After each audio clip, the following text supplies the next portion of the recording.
It is time to bring in David Tereshchuk. It's time for the Media Beat. You can find David at his website, which is themediabeat.us. Find David here live on a Friday morning and also, of course, on demand at robinhoodradio.com. Click on demand. Click on the Media Beat. He is also a PBS television correspondent reporting on ethics and belief. And good morning, David. Well, hello to you. It's the afternoon for me. I'm in Italy, Marshall. It was so interesting hearing you play a version, at least, of Sweet Home Alabama. I'm now in Sweet Home Tuscany. But the performers, the Red Army Choir, touched me. It's an extraordinary version. I was glad to hear it. Here in Italy, this may not have been reported in the midst of 4th of July and very sort of introspective-looking American media for the moment. But here in Italy, the government has been playing host to Vladimir Putin from Russia on July 4th and July 5th. This is not, I have to give you a satire warning before this comes up because people can take things all too seriously. But one of the Italian satirical jokes of the moment is that one of the things Putin said in his press conference here was he was commending his protege, Donald Trump, on a splendid and respectful duplication of the Kremlin military parade in Washington on July 4th. Well, you heard when he misread the teleprompter, right? Yes. And he said they may man the airports back in the Civil War, but of course, that's the danger of trying to read a teleprompter in a rainstorm. Well, his other mistake in terms of air transportation was to say, and I think rather tellingly, this is not in his speech, but in his considerable pre-publicity for the speech and the event, he referred to Aircraft One instead of Air Force One, his own presidential airplane. And of course, Aircraft One is indeed Vladimir Putin's official transportation. So he's a little mixed up in his references, but you can understand why. So you're in Italy now, and I have to ask you, how's the weather? It's extremely hot, even for this part of the country, which gets very warm in July, generally speaking. But now it's even hotter. It's approaching 100 degrees on some days. Today is a little bit cooler. We had a massive thunderstorm last night, which cooled things off a bit, but it seems to be creeping up again too. Europe as a whole is enduring a terrible heat wave. It's a big problem for many countries. Italy less so because it's kind of used to some high temperatures, but even so, it's inconvenient for a lot of field workers, especially. You know, it's interesting. I've just been watching people making hay bales, and they're obviously having a terrible time. But it's interesting you say that about Europe because in India, of course, we speak with Arjun Singh every week. There's one city that's lost its water supply, and there are actually some portions of India now where they say it's almost too hot for inhabitation. And by the way, if you were in New York today, it would be 92 or 95 degrees. So you're I think you're better off where you are. Well, at least we've got extraordinary views from our windows, which we would not get in New York City. We can see the whole sky, not the little tiny slice of it we get to see in New York so much of the time. And there's a nice through breeze, which I suspect will not be happening in the canyons of New York City. All right, so now, so it must be interesting for you as an American citizen to view the 4th of July from over there and almost like on the outside of the fishbowl looking in at it. What is the attitude? This big hubbub over the 4th of July celebration, I think most people really were upset more about the additional cost of adding about $80 million to it. But what did people over in Europe and Italy, what do they think about what was going on over here? Well, those who are aware of American history, and a surprising number of Europeans are, I have to say. I mean, I shouldn't be surprised. I mean, I think many Americans are surprised when they come here to discover how well informed Europeans are about America, and the same is not true in reverse, of course. But Italians and other Europeans know and for them, in many ways, the most important thing to know about America is that it was the creation of a relatively recent vintage. Only 200 years, and Europeans can say that, only 200 or so years old is the United States as a country. And as a consequence, they hold it up in many ways. In some ways, a lot more idealistic than Americans themselves. They see America as a modern nation, espousing modern virtues like democracy, throwing off the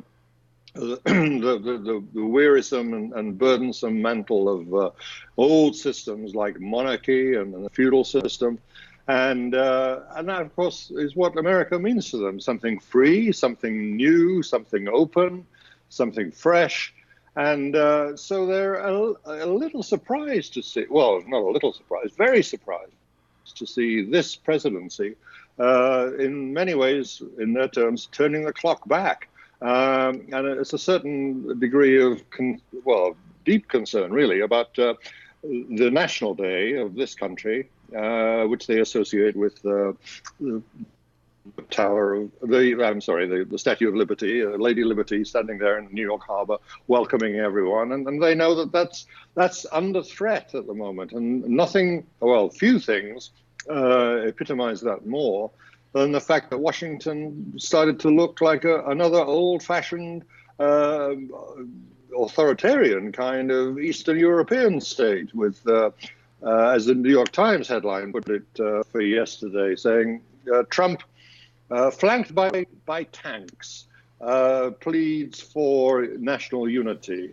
I mean, that sounds like a very old-style Cold War period Eastern European thing to do. It's interesting how Americans are so preoccupied. I was wondering, where you are in Italy and taking a look. I mean, does what's going on in England with the government in England carry as much water with people in the news as some of these stories out of the United States? Well, it's closer. They feel more concerned about Britain leaving the common market, which is what the EU used to be called, in a very clear indication of what's at stake here. It's all about markets, after all. And of course, America is demonstrating that it doesn't want to be involved very much in the notion of collaborative international markets. The whole idea of tariff wars that America's engaging in now is anathema to most Europeans. But in terms of relative importance, of course, the Italians are much more concerned about what's happening to Europe, occasioned in part, but it's not the only thing at work here. But it's occasioned in part by Brexit, the fact that one country wants to leave this European Union of 28 countries and is in the process of doing so, although still not accomplished, of course. Many, many delays and complications when someone's idea bumps up against reality. Which is what's happened for the Brexiteers in Britain wanting to leave Europe. And Italians think of this as an irritation and a threat, though, of course, the sheer numbers in the end weigh most heavily. They know perfectly well that Europe's going to be pretty much the same without Britain. It'll be one country less out of 28, although, of course, an important one. But on the whole, they don't think it's going to be the end of the world in the way that some fearful people in Britain think it's going to be when they find themselves on the outs from Europe. We're speaking, of course, with David Tereshchuk, the Media Beat. Now, you had a pretty interesting segment on PBS about prisons. You know, prisons in this country, private prisons and private prisons that house adults and kids. But you did a whole segment on PBS on prisons. Sure. I mean, as you were saying before, it's in a way very instructive for someone like me to come from the United States, where I am a citizen, as well as a citizen of the United Kingdom. But I live in the States, and I operate as an American journalist. But it lends a lot of distance to come to Europe and look with some kind of perspective back on the United States, and especially in my own mind at the moment, having just finished this report on one aspect of the American justice system, which has not been reported on much by the mass media in the States. And that's what happens when people get sent to jail. Jail as opposed to prison, I'm talking about. Yep. Although, as we know, and as you alluded to, the vast in the prison industrial complex, as I've heard it described, is extraordinary. It's ballooned enormously over the last few decades. America now leads the world, at least the Western world, in the number of people that it sends, the proportion of its population that it sends to prison. But even in short-term stays behind bars, in what we call, in Americans especially, will make the distinction, they're called specifically jail, which is pre-trial custody, or short-term sentences when people are sentenced. People will spend them in county jails or city jails. Well, that population too increased enormously over the last few decades, and only recently, with a lot of outcry from bipartisan sources, both Republicans and Democrats in local and state governments are paying close attention to this problem now. And at long last, amazingly, the overall jail population is going down. However, and this is what I wanted to report on, that is not true for women. And the proportion of women in jail is now creeping up, more than creeping up. In the last 10 years, almost 10 years, 8 years to be precise, over this last decade, the population of men has gone down and the population of women has stayed pretty much the same. So, as I say, the system as a whole is tilting more towards a female population. And the consequences to that, in terms of the social impact, the impact on families is that much more serious when a mother goes to jail than a father. It seems lots of studies show that, and indeed many, and it reveals the causes too, because one of the main reasons that there are more women sent to jail is that they're more vulnerable economically. Their income compared with men who are in a similar position, being arrested and put in jail, they are 30% less in terms of their income than what men in a similar position earn. So they can't raise bail. So they stay behind bars, and they're much more likely, because they're concerned about most of all, being reunited with their children, they are much more likely to take a plea deal and plead guilty and spend more time served behind bars. And that altogether contributes to a changing pattern, gender pattern in our jails. It's not really been remarked upon sufficiently, I don't think, in the American media. No, and the American media, but it's not just the American media, I'm afraid. Why don't we just drop American out? I mean, for this particular situation, yes, it's an American situation, and the prison industrial complex. Once you start looking into any of these things, you're going to find a lot more. It's not. You can't even say nuance. There's a lot more information than you're actually being given, and I just think that that's pretty much excuse the drama, a crime against humanity. It's a crime against the human brain, what the media, I'll just say globally, is doing. So I think Jill, that's a very justifiable criticism.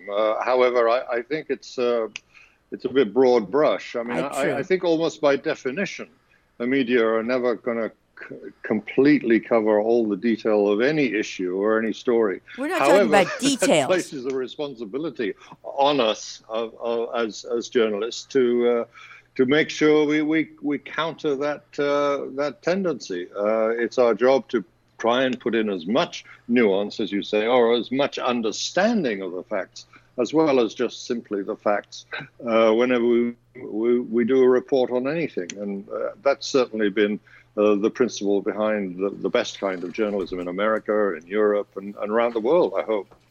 And one of the something that you are aware of is that there is a bloodbath, so to speak, within the media business right now, because in a lot of cases, if you are looking forward, there doesn't seem to be as much of a plan for how to keep it sustainable.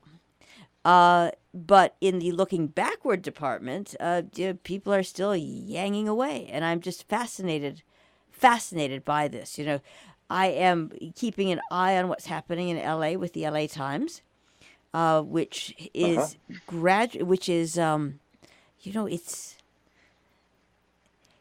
it's got a following. It's reconnecting.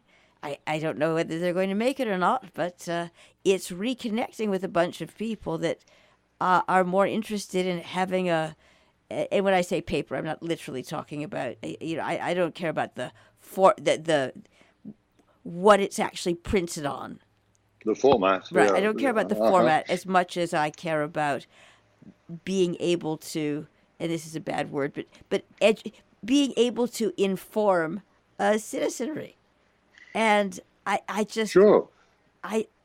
I'm watching with interest how there are people who are still more actively interested in getting clicks than informing citizenry.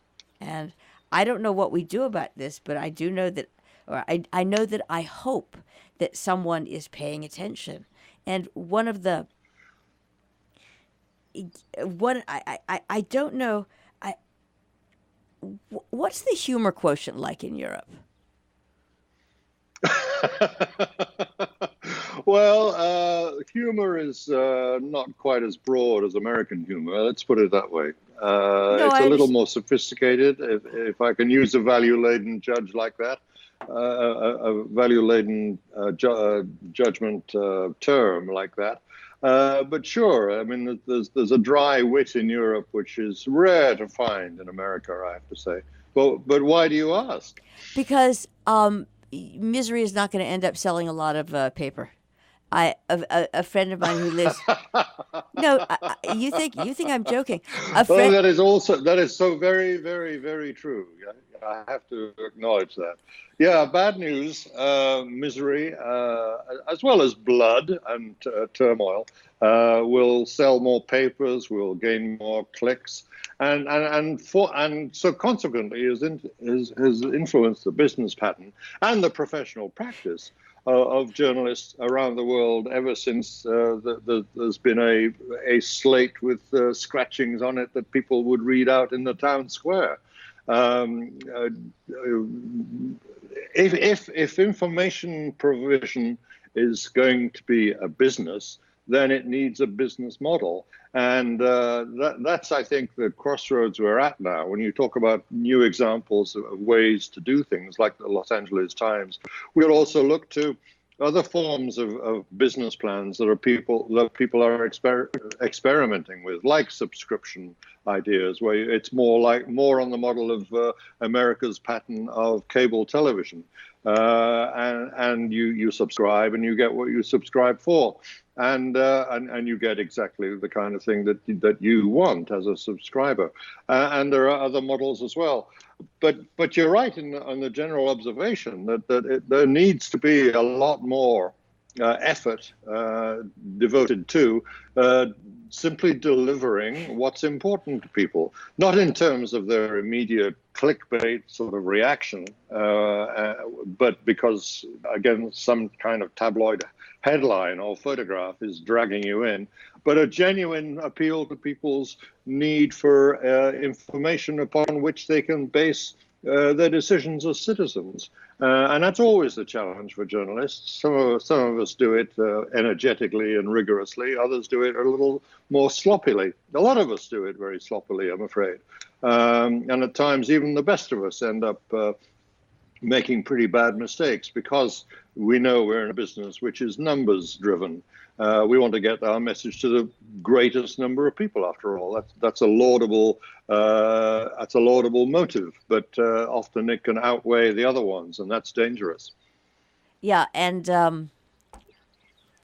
as I say, I will be watching with interest because there are a group of young, when I say young, kids who are just going into just going into life, just finishing college, just starting college, who do not share their parents' commitment, I suppose. Let me rephrase.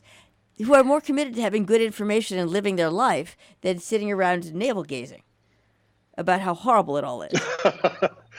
Right. Yeah, you're absolutely right. They're going to, at some point, need some information, just again, so that they know what's going on. And it's just, I watched this very much with parents on social media, and I've said this before, but this image that is seared into my brain occurred on 75th and Amsterdam in New York City, and it was what was once it's that corner restaurant that was, it might be called the Amsterdam Ale House now. It was once J.G. Mellon's. It's been a lot of things, but there are tables outside, and it was a summer's day, and I can't remember whether it was 2 years ago or 3 years ago, whatever, and there was a family of, they were definitely New Yorkers. It was a family of 4, and the kids were, I would say, 8 and 10 or 9 and 11, and the parents were whatever, and the parents each had a device, and the kids, all they wanted was attention. It's like, hey, this is cool, but the parents weren't talking to each other. Each parent was having its own moment on its own tablet, and the kids were left, when I say no pun, I have to say this, the kids were left to their own devices. But it was just, I had to. But well, and that's a sad picture. That's a sad picture you paint, Jill. It's interesting. I've been dining a lot in restaurants with large Italian parties that are all family-based, extended family in many cases, and it is extraordinary to see how everyone in this country walks around with a mobile phone, but at mealtime, they sit and they talk to each other, and they engage with children, whatever age. The 20-somethings I see are as engaged in discussion of which, from my limited Italian, I can tell is about nationally important issues of the day with their parents and grandparents. The younger ones engage in conversation as well, and not always at the same level, but that doesn't matter. Everyone is engaged, and engaged person to person, eyeball to eyeball, not that horrible thing that I see so often, certainly in New York City, with people in small groups at restaurant tables, all of them looking down, never looking at each other. And not actually. But I'll say this about the media. I'll say this about the media industry as a whole, and maybe coming to a turning point in terms of getting people's attention and attention for important things of great breadth and significance. Is that it's internet driven, and yet at the same time, what's happening is out of the internet driven media landscape, which can be so downwardly plunging. At the same time, you're getting new developments. I think Axios was an example of that. There's Medium, there's Quartz. There are other places developing online which appeal to that need that you were describing, that younger people are feeling for genuinely informative and broadly based explanatory material. Yeah, and it is serving it. Marshall has just informed me that we have 2 minutes left. I will say one thing that I find quite interesting about the Axios model and so forth, and what I would throw in as an adult, and that is they do word counts and time counts because people are so busy. And time counts is the most terrifying signal, isn't it? At the top of an article, it tells you this is 2 minutes worth of reading. I'm not sure I want to know that before I start something. But I think that is a reflection on the audience and its conditioning. And I'll fess up to being influenced by it now, even without the warning in front of me that this will take so many minutes or so many seconds. I find myself when reading, if I can call it legacy media, if I'm reading a paperback book, for instance, I turn a page and I see that it's not divided into short paragraphs, then automatically, it seems, my heart sinks. And I find myself bracing myself for a long, hard read. Well, there's nothing wrong with that, but I can see that our brains are getting conditioned to expect and operate within the short attention span. And that's the most dangerous thing that's happened because of screens. I couldn't agree more, and we will continue. But meanwhile, enjoy the humor. Thank you very much, David Tereshchuk, the Media Beat. Thank you. Join you next week. Live from Italy, David Tereshchuk with the Tuscany, Media Beat. No less. And you can find David online here at Robin Hood Radio at robinhoodradio.com. Click on On Demand. Click on the Media Beat with David Tereshchuk.